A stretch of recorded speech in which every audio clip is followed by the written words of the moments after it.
এইবারও দেখছি এক ভাই জিদ্দা থাকে 32 বছর ধরে।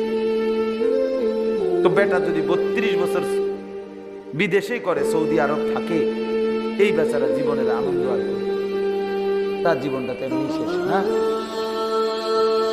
তাহলে 32 বছর জীবনের সুখ আনন্দ বিসর্জন দিয়ে যে মানুষটা সংসারের জন্য এত কিছু করলো, সে যদি আয়সা দেখে তার ছেলেটা এক ওয়াক্ত নামাজ পড়ে না, মেয়েটা পর্দা করে না, বউ পর্দা করে না, বাজারে মার্কেটে করে ছেলেটা সারা রাত মোবাইলে উলঙ্গ ছবি দেখে, গেমস খেলে, আমার বাপ, এর চাইতে বড় জুলুম, বেইনসাফি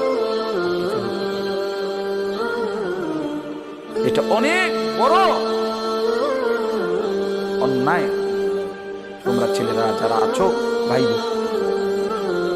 কোন মা বোন যদি প্রবাসীর স্ত্রী মেয়ে শুনে থাকেন আমার কথা, তারাও ভাইবেন